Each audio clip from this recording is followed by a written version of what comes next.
down to the 20, down to the 15, inside the 10 to the 5, and touchdown. Hey there, it's James McCarty, the sports director at Flag Family Media, and today we're at West Fargo Sheyenne High School, and we're with the head coach of the Mustangs varsity football team, Coach Jeremy Newton. How are you doing today, Coach? Good, how are you? Doing well. So your team is coming off of back-to-back Dakota Bowl bursts. What is it like starting a new season knowing that there's so much anticipation of having another great season? Well, I mean, it always is. I feel like it's always the same. Whether you win, lose, or come in however you come in, you want to get there and excited to see the kids and what kind of new crop you have in and get going and get playing. Awesome. And then when you're looking at this new realignment that finally went official, it looks as though you're going to have 4 teams from the EDC at least is going to be up in that AA class now. With you guys, you're going to have Davies, West Fargo High, and West Fargo Sheyenne.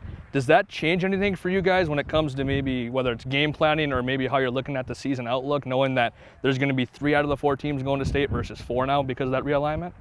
I mean, it's just you basically still got to come play and do your best. The schedule's going to be tougher because all of our teams we play are real big schools, so it's going to be a challenge. For sure. And when you're looking at the aspect of when you come in and you have about a dozen seniors that graduated from last year, anywhere from you're looking at some of those guys like Gage Anderson. You got some guys like Alex Goodiron, maybe that isn't one of those big flashy names. You had Marika Penn, who is now at NDSU. What are you looking at from this crop of kids to try and be able to replace the production of those guys?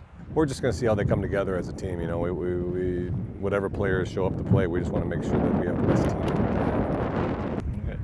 And when you also look at the fact that I think this is something big, I don't know if you circle games before the season ever starts, but you're looking towards the end of the regular season, you have a home game. It's a crossover game against Bismarck Century, who you ended up falling to in the Dakota Bowl each of the last 2 years. You're going to be able to play in front of them, in front of your Mustang faithful. Are you looking forward to that game, or how is that looking for you as a coach? I mean, not any more than any other game. We have some big games this season, and that's one of them, but there's a lot of big games this year that we're going to have to prepare for. How exciting is it for your team to know that you're going to have crossover games again this year? You're going to be able to play teams like Bismarck Legacy, Bismarck High, Century, some of those teams that you didn't get an opportunity to see except for on tape until you hit the state tournament last year. Yeah, it's just nice to have a full schedule, so you have the crossover games. Awesome. The kids are really looking forward to playing a full season this year. And as we wrap this up, what are you looking for out of this year's group of seniors to try and lead this team and potentially get you back to a 3rd consecutive Dakota Bowl berth? Well, it's just exactly that. We need leadership, and we need to see who can step up and be the best team players to give us as much success as we can have. Definitely. Perfect. Well, hey, Coach, thank you for your time today. That's awesome. Have a great rest of one. I'm James McCarty with AM 1100 The Flag. Have a great rest of your day.